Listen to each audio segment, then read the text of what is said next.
So we took a poll and you guys want to talk about the cards that are coming out next season. The only problem is that the only information that's out there that we have right now is data mines. So we can talk about the cards that are coming out based on what we know, which means that it might be subject to change, maybe a point of power or two. I highly doubt like major changes would happen based on the data mines, based on, you know, past events. I'm assuming that the statistics that we see in the data mines are going to be 100% accurate. So let's talk about it. I think some cards next season are very, very interesting. This has been a really good first step season. This is part 2, kind of. So the season pass that we know of next season is Galactus Fantastic Four First Steps. Now, this seems scarier than it is because you say Galactus and people freak out, but I don't think that's the case. It's just a new Galactus. It's not the same whole chaos mechanic of any of this, right? It's not the same of any of that. This is, yeah, exactly, destructive. This is the first 6-cost season pass we have had in, I don't even know how long. I don't remember the last time we had a 6-cost season pass like this. 612, right? 612. Big Hulk style stats. My Herald is the next character I see you play. Next character I see you play. End of turn, +2 power to Galactus if you're winning my Herald's location, if in hand or in play. There's a couple of things with this, all right? Number one, this is a priority card. This is like Goliath in that sense where you need to have priority because Galactus needs to see the next card played by your opponent. I see you play. He's talking in the card to you, which is very weird for Marvel Snap. He's sitting there on top of his giant pedestal cosmically going, my Herald is the next character I see you play. You know, like, it's just evil. I just realized I'm reading the whole card wrong. The whole card has been read wrong. This is if in hand or in play. So the second this thing is in your hand, the next card played creates the Herald. And he starts scaling in hand at end of turn.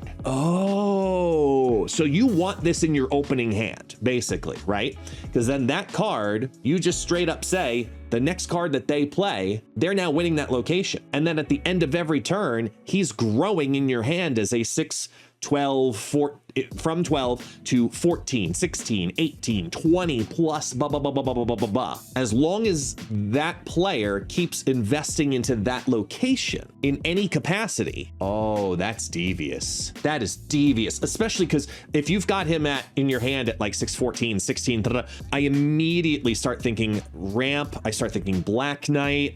You've got end of turn, so you've got the new Invisible Woman to pair with him to get the double effect to happen. This is a 6-cost card that you're gonna want to ramp out. It could be even via something like Blink just to get it on the board. Maybe Lockjaw if you're lucky. This also, if it's in your hand, continuing to grow. This is a oh my god, what's her name? Hela. This is a Hela card. This is just a big ass card. Like this has like badonk level card and might be the card that finally gets Super Tech God the buff to Infinite that he so desperately wants. Like desperately wants. I could definitely see that. As the season pass, you also look at the meta that happens immediately once it drops. These are big cards, right? So you're gonna see Surtur, you're gonna see big cards. So Shang-Chi will be big. You're gonna see Armor, Kyera, you know, you're gonna see all these kinds of cards start to make a reappearance, just like we saw with the Surtur meta when Surtur was the season pass. I expect the same because people love to play with the season pass. It's the best value in the game. So I expect that as part of the meta switch to the big cards meta, because people are gonna want to see how large of a Galactus they could get to happen. Like even getting this ramped out early and going into Taskmaster is a play in and of itself. This is a big beefy card. This is a I win this lane card. Does your opponent know what card is the Herald? The second it happens, is it an animation that happens the second you draw it? Do both players see it? Is the card marked? All of that's gonna matter and affects the playability of this card. Because if you draw it and your opponent knows it, Hood is gonna be a huge card. Green Goblin's gonna be a huge card because it'll switch that and help negate the effect of Galactus First Steps. I like this card. I think this is a fun, beefy card. It's a card that allows you the flexibility of just being like, it's like Red Hulk, right? I have big card. What are you gonna do? Now, along with the season pass, there's also the premium level So you, just like we had last season with Fantasticar, it looks like Silver Surfer First Steps is also going to be in the premium, similarly to Fantasticar. As a 3/4 end of turn, if you're winning this location with an on reveal card, copy its text. So it's basically like somewhere in between Absorbing Man and Prodigy and several different things that kind of work for it. You know what I mean? So I'm looking at this obviously as a Surfer card because it is Silver Surfer. It's just a different one. This isn't a final turn Silver Surfer. This is a, you want this probably, keyword, probably earlier for other card effects, other on reveals, and then allow it to ramp up. Like this could also bring back something like Ironheart in Silver Surfer because it has enough of a body that you could play with it. Best/worst case scenario, you play it on turn 6 in a lane that you're winning and you play this and what we'll call traditional Silver Surfer and just let the, you know, the double effect happen. So you're not looking to need to have Absorbing Man or Sarah, or you might see more of these stable variations that just play 2 Silver Surfers on the final turn. But again, you have to be winning that lane. So this is something that you play with, you know, in that same lane, you play it with like Gladiator, Sebastian Shaw, Starbrand. Like these are the kind of cards you have to play in that lane because you're trying to win that lane so her effect does something. Otherwise, it's going to do nothing. The secret best part about this is probably the end of turn, because it can dodge around levels that cards will pass with like Shang-Chi. It can help compensate for some Shadow Kings because both players will go, then the end of turn will happen. So that's something to also keep an eye on, is that this is a counter to some of those anti-Silver Surfer mechanics also. But this doesn't necessarily have to be just a Silver Surfer card. You know, you put this in a lane with a Black Panther that was down on turn 5 and it's still a 3/8. It's still just good stats that can happen. This is any on reveal that you're winning in that location. I think people are going to end up really cooking with this card, like this and Sage. That's a no-brainer kind of a thing, right? I think that this is going to be a tech option similar to how we look at Frigga and Prodigy and like these style of cards. So yes, of course, we're going to try it in Silver Surfer because it's Silver Surfer. But everything else, that's where people are going to get really like, ooh, this is niche, but do we need this? Which is why I like it as a Series 4. It's a niche element. Exactly. It has unique potential and it has a lot of cooking possibilities. Like you could see this in something like Move. You could have it reprocking certain Move cards as a 3/4, which is still a pretty substantial body. I like this card. Obviously, I like Galactus better. As a Silver Surfer enthusiast, I think that this is still a fun card. The Series 5 card that will release at the same time, it's Stardust. 4/7, so big beefy stats, ongoing. Cards can't be added to locations except by playing or moving them. So Jubilee, canceled. Creating copies in other locations via Zola, canceled. Hela, canceled. Doom and Doom 2099, canceled. Copies of cards that appear on the board. Brood, Mr. Sinister, canceled. Makari, Squirrel Girl, yep, canceled. Shauna, canceled. You guys keep going. You get the idea of this is a full-on tech FU card. It's a 4/7 though. This is still a 4/7. So this is going in your Zabu builds, right? This is going to need to get out as early as possible. It's great stats. Yeah, Proxima Midnight, Khonshu, you guys are getting the idea. This is going to be a beefy tech card. And I like that it's for a tech style card that has an ongoing effect. It's expensive. I like that it's 4 cost, but I also think that they recognize the value of needing to put this down, similarly to like War Machine, right? It's an expensive card, but those final turn shenanigans are all restricted. It obviously can't stop the restrictions prior, the shenanigans prior, but it will have a good effect to it. I think right now, this is a very good card to come out to help shift the meta entirely. That's a good question though. The competition between Stardust and War Machine and seeing which one cancels out which, is interesting. Maybe they buff Jeff for this. Yeah, I would love to see Jeff get buffed for this. That'd be great. It's unique enough that people are going to want to play it. It's good enough stats that people are going to want to play it, but this isn't a go into every deck tech card. It's still for cost. You're still going to need to build around this card because remember, this is a dual effect. This is going on both sides of the board. So it's not like Mobius where you can restrict the opponent from dropping a Dr. Doom, but then you can't. It doesn't work. It's both players. It's just play the big cards. That's it. So this will synergize with something like the new Galactus because you just want to play big ass card. Just it won't affect War Machine at all. Stardust only affects play. Oh yeah, not locations of play. So yeah, War Machine and Stardust, yeah, you guys are right. It won't have an effect on each other. It sounds like they will. That's why I got confused too. But it sounds like they will, but they won't. Then again, and these are all coming out on the same day. So Galactus First Steps comes out as the season pass. Silver Surfer First Steps comes out as the premium season pass extra bonus card. Stardust comes out as the Series 5 card. Then Redshift comes out as a Series 4 card with Terrax. So 2 Series 4 cards also drop at the same time. Redshift, 2/3 on reveal.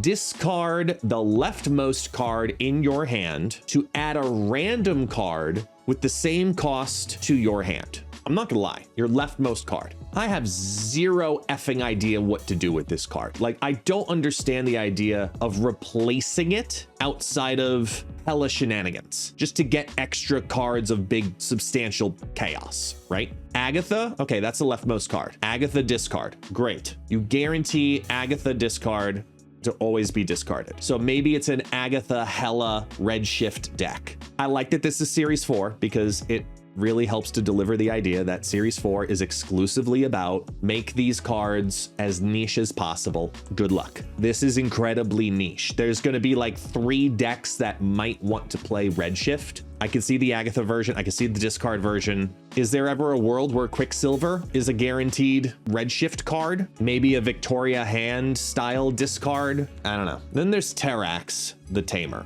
3/3 on reveal. For each location, shuffle a rock into the losing player's deck. Okay. Couple of things with this. This is basically going to make Rock Slide invaluable. It's going to turn Rock Slide into a piece of crap. If you're controlling 2 lanes early, Darkhawk is going to be like, oh, okay, it is what it is. Because you're going to send 2 rocks to your opponent because you're winning 3 lanes. At the time of the on reveal, not just like, this isn't a end of turn mechanic. It's immediately, it assesses the board state as is and says, boom, here you go. So Terrax, putting more rocks into your opponent's deck. Squirrel Girl, gonna have value, right? The big 2s are gonna have, things like Lizard are gonna have value. I think that this is a 3/3, which isn't that what Rock Slide's stats used to be at one point? Before it started to get oppressive, they nerfed them back to 4 cost. But I think that Terrax is one of those cards that will help to revive the Darkhawk deck. It's a Darkhawk deck. It's really it, right? Is there any other place you really want to use this? Are you using this as a tech interference card? Because it can hurt you if you're losing 2 locations. So it can hurt you more than it hurts them. Like, you're doing this with Cassandra Nova, Darkhawk, shenanigans, you know? Yeah, Gorgon, exactly. So maybe the Darkhawk Ronin deck comes back again in some capacity. Like that I could see, but that's basically it. Rockslide went 4/6 to 4/5 to 3/3 to 4/5. Yeah, and now we basically have a variation of it again at 3/3. I don't get that. So on day 1 of the new season, you have 5 new cards that drop. I think it's safe to say the season pass is most intriguing. Silver Surfer is most flexible. Second most flexible will be Stardust, and then super niche, which is pretty much how it should be. Considering that this is all going to happen right before the Golden Gauntlet tournament, you got 5 new cards completely shaking up the meta. On Saturday is the first qualifier for the Golden Gauntlet. A lot's going to happen all at once.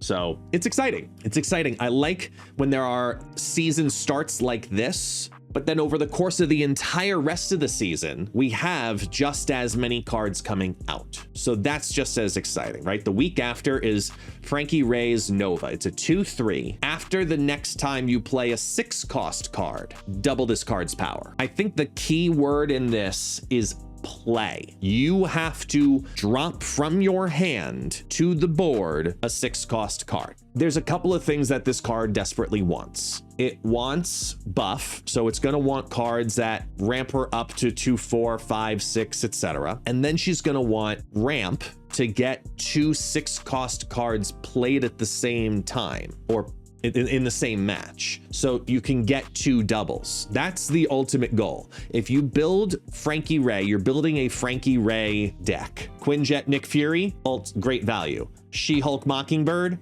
great value. Thanos decks, yeah, absolutely great value. The Sasquatch Mockingbird deck, great value, especially because that deck runs Mysterio, which wants more reasons to get buffed, like buffed up higher. So wait, are we thinking that it's only 1 doubling that she could potentially do? Oh, that stinks. Yeah, how to search her word. After you play a card with 10 or more power, this gains +2. After the next time you play a 6-cost card, double. Okay, so it's just a, man, I'm scared to see if this only happens. If this only happens once, this might be a straight up pass. If it happens multiple times, you can definitely deck build for this card. And this is what happens when we work with data mines. We don't know. Following week is the Fallen One. 5/5 on reveal, set your max energy equal to this card's power. When I first read this card, I went back and forth in the sense of, oh, imagine if you could get this to happen multiple times on the turn you play it and you wong it and da-da-da. No, it's set your max energy, not add this much energy to, it's a 5/5. So this is really desperately wanting hand buff. You want this ramping in your hand or in the deck via Nakia, Okoye, America Chavez, Shuri, even on the final drop. Yes, that kind of stuff, great, because then you're ramping the card up for the final turn to have all this extra energy on the final turn. Shuri, hands down, going to be a great synergy. Symbiote Spider-Man, probably better. I wonder if it actually won't work with Symbiote Spider-Man. You know how sometimes it can get funky with this card mechanics? That could be interesting. I don't know if ramping it even makes that much sense. You should get 12 energy on turn 6 with Symbiote Spider-Man. Yeah, I assume that's how it would work. Is this like an alternate card for your Nimrod decks and your Phoenix Force decks? Like Shuri Fallen One is great, but Symbiote Spider-Man Fallen One definitely better. Even if it's forged the turn beforehand, it's a 5/7, so you have an extra energy on the final turn. But it seems like if you're not doing Shuri or Symbiote Spider-Man, all of the other mechanics, you really got to be setting this up mega properly to get it to happen right. Because if you're putting down cards on turns 1, 2, and 3, just random cards, they got to be specifically beneficial cards. If you do Symbiote Spider-Man on 4, the Fallen One on 5, you have 12 power. You can drop 2 6-drops. What 2 6-drops are going to be beneficial enough that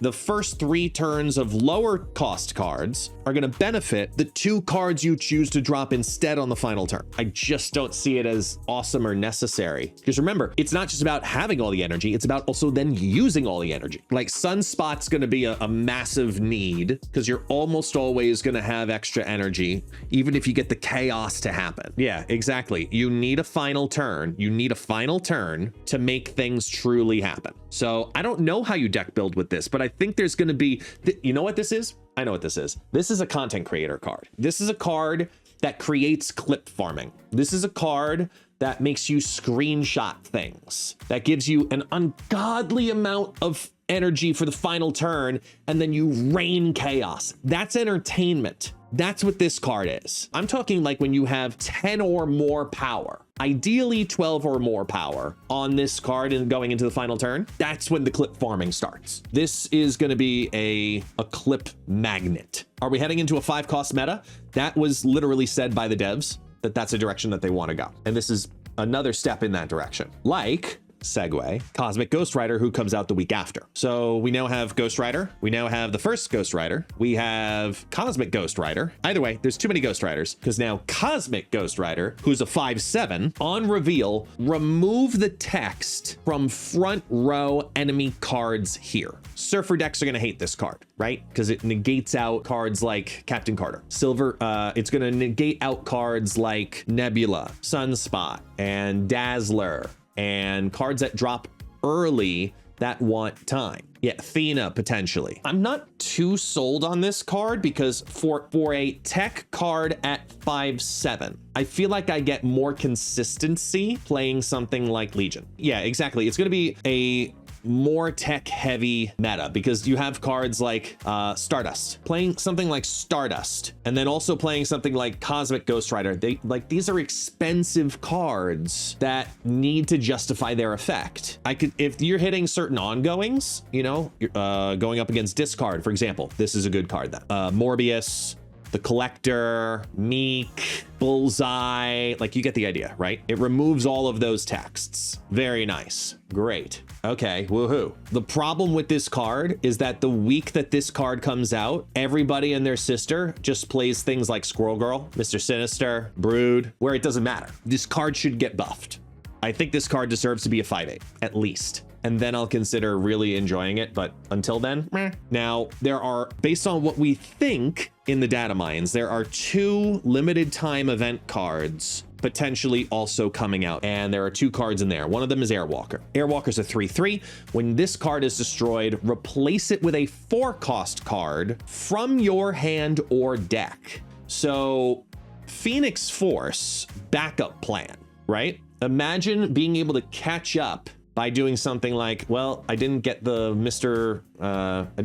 multiple man line, right? All right, I could play Airwalker on 3, destroy it on 4, and automatically bring in the Phoenix Force, which will revive it and then turn it into a floating 4/8, plus the destroy card that's there too. This is good. This is good. This is a good upgrade card. Now, this doesn't have to be necessarily a full destroy deck. It doesn't have to be, you know, an Atuma build, because you need it to have destroy cards. It could be, don't get me wrong, it could be. If you deck build a 4-cost card to ramp out with Airwalker, besides that, what else are you really doing? How are you targeting your other 4 costs? Because as long as it's either still in the deck or in your hand, it will summon the replacement card, which granted will be completely negated by Stardust, but get the idea. I also think that this might be a nice backup plan. Like, this is going to be probably a package with Kid Omega and Carnage, but I look at things like Clog. I look at the ability to get Sentry down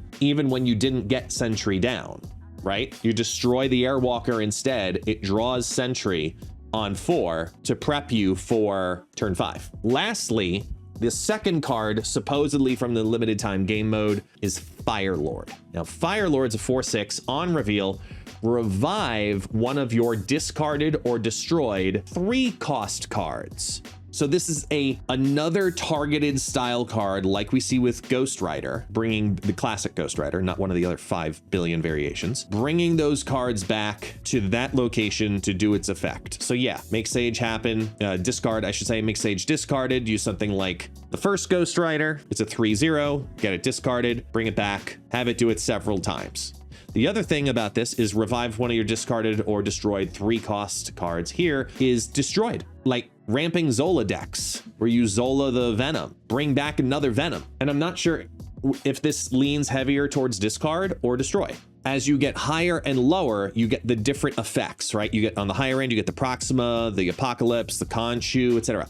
The lower are more target activators. But the 3 costs, it's like Swordmaster, Lady Sif, you know what I mean? Like, it's very specific. I feel like it ends up being like a backup plan for Gambit Surfer. If you discard your Surfer, you could just play Fire Lord and then bring it back. Out of the 2, I'd probably target Airwalker and then kind of dive into Fire Horde as a bonus later with no rush, unless if somebody gives me an idea that says, ooh, that breaks this. Because I'm just not as thrilled about Fire Lord as I am about the potential of Airwalker. Like, even when they're played together, right? You have Kid Omega destroy the Airwalker on 3, and then Fire Lord brings it back. It's such a copium style line to try to figure out, okay, just because you can do that, how do you win? You see what I'm saying? I think out of the entire season, the Galactus is going to shape more of the meta than anything else. The season pass always shapes the meta, and it shapes it from the moment it drops. I think outside of that, Stardust ends up being a card that controls the meta for the first week or 2,